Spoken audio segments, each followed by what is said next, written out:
modern greatest 12 is his greatest play. It's Roger Starbuck. He's Yep, also the originator that's of the right. Hail Mary. And Hail so Mary. I And know that's guess who else is really good at it?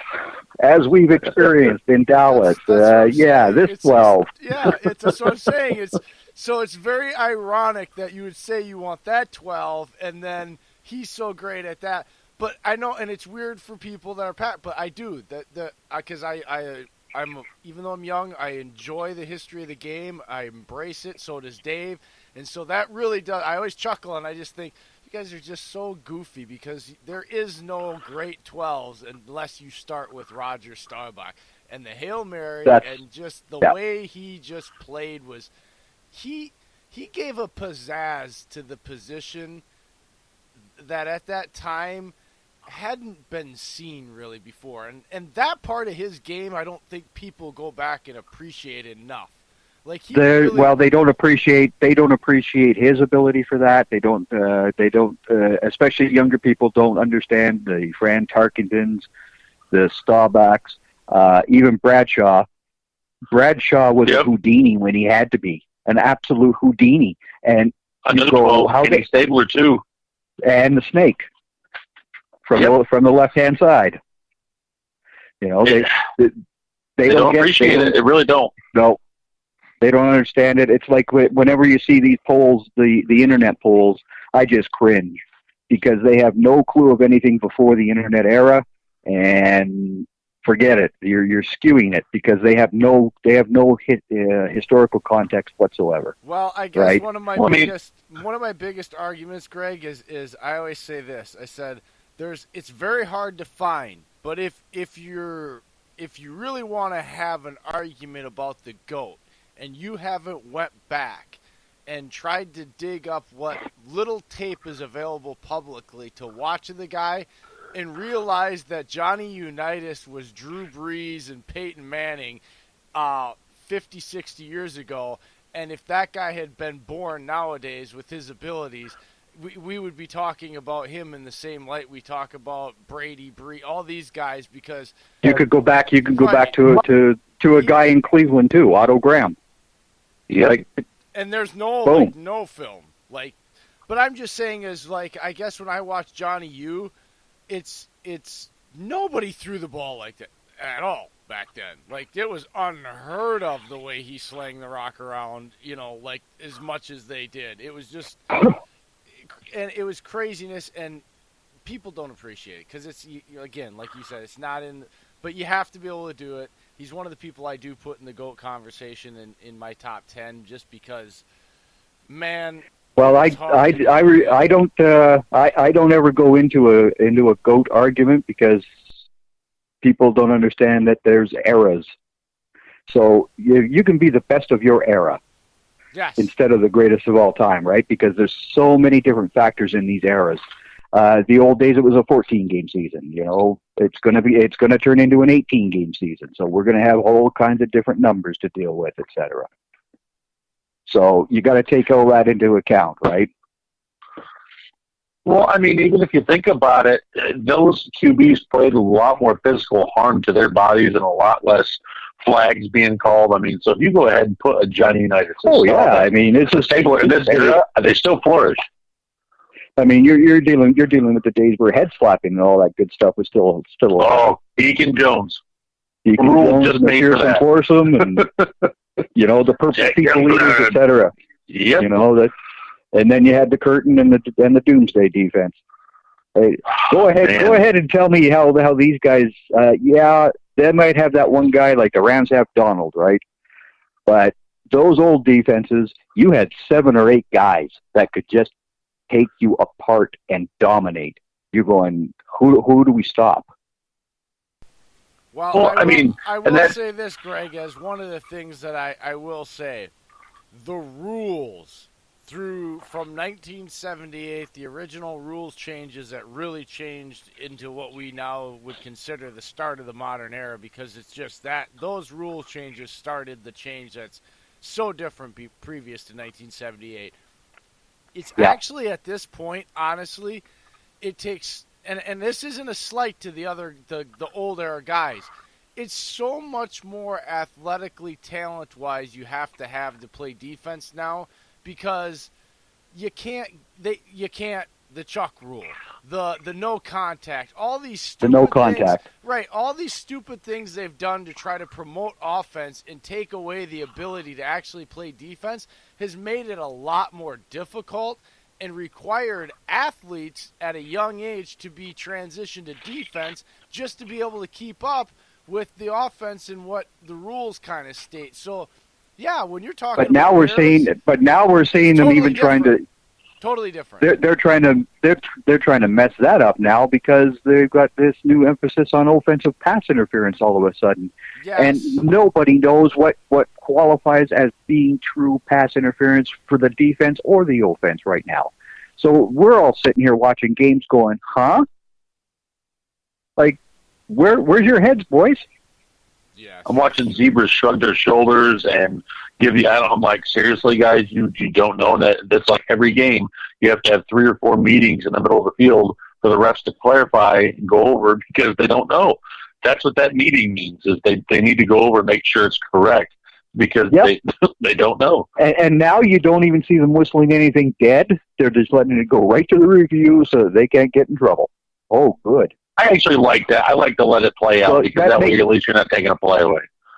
It makes a little more sense to do that finally. But yeah, I mean, this whole replay error and all this other stuff, it just drives me a little batty. Call the game. We're right there with you. You get a call. If you get a call against you, suck it up, Buttercup. Let's go. We're right there with you. Well, okay. You know what? On that, I got to ask, do you feel Jason Garrett is actually like a legitimate head coach, or do you think he's a figure piece? Like, I've heard Dallas fans even come out and say he's just a figure piece.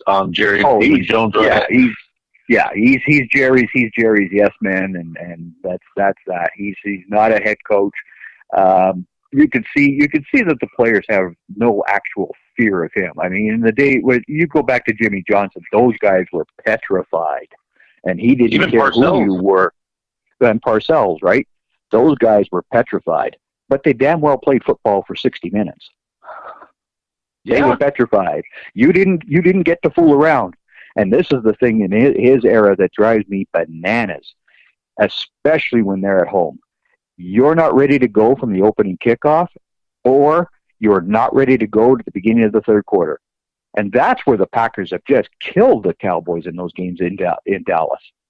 Starts the second half. They just killed them.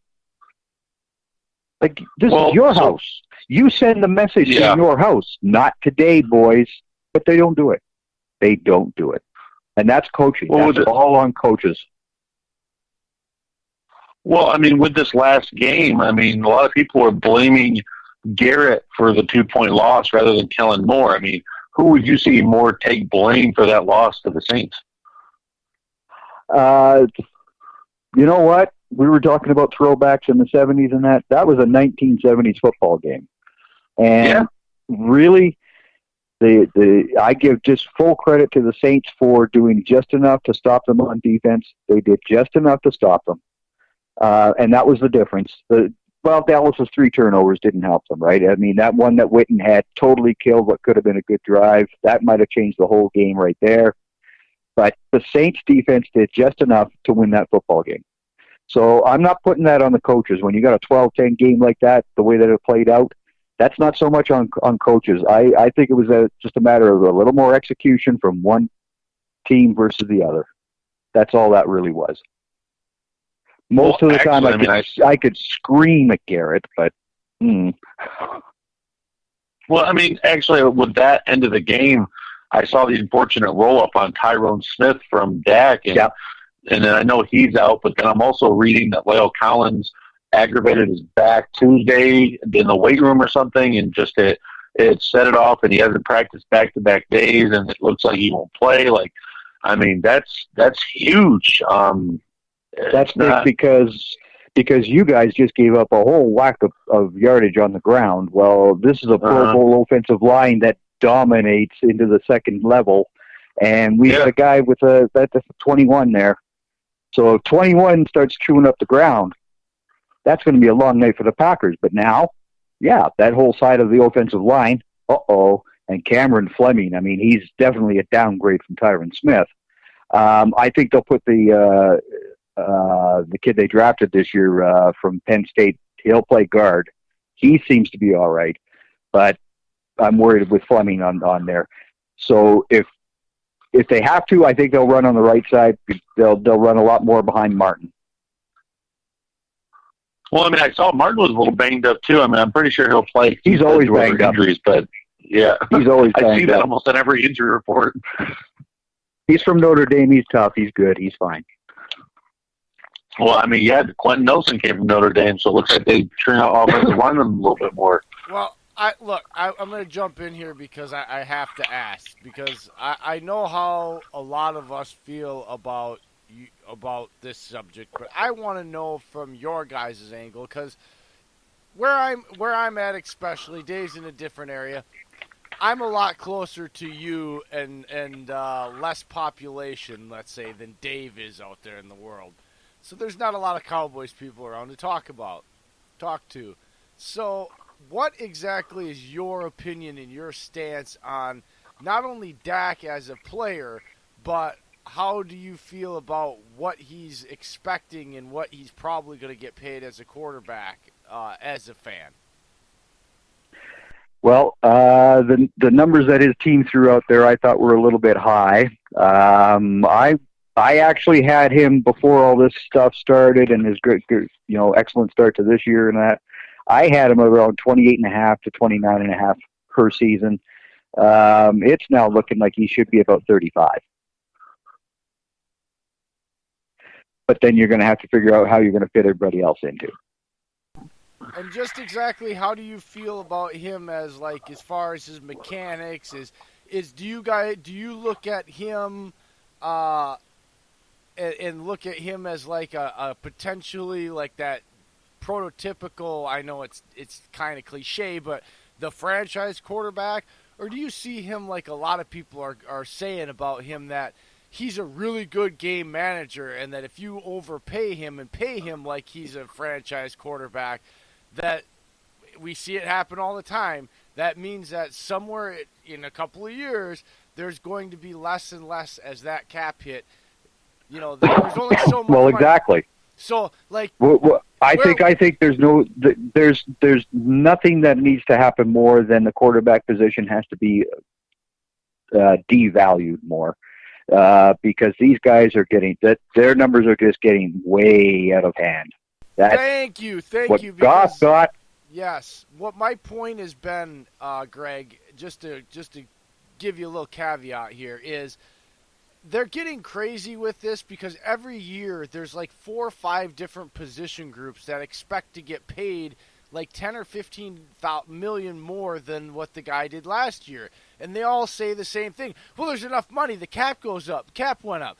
And I laugh because it's like the cap goes up about $10.5 million a year. And really that amounts to really being able to pay one premium position an extra amount more of according to inflation, or a couple of mid-range guys that, a few extra dollars to keep them by overpaying them slightly. This idea that just because the cap goes up $10.5 million on average every year, that we can just throw around and pay the left tackle an extra $5 million, and the wide receivers get extra $5 million, and the quarterback goes up $10 million. Like, okay, you're already over what the cap went up. Like, that's the problem here, is everything's getting overinflated because there's this freelancing of, well, the cap's going up. Well, do the math. Like, you're still overspending here at the end of the day compared to what the cap increase is. But you're putting too much. Yeah, but you're also seeing these teams put too much value into that one position. There's 11 guys out there at the same time. And by doing that, now a receiver thinks he should make 20, 25, and a running back is thinking he should make 17, 20 because he's $5 million under, And so now, yeah, that started the cycle, Greg. Yeah, you're overvaluing one.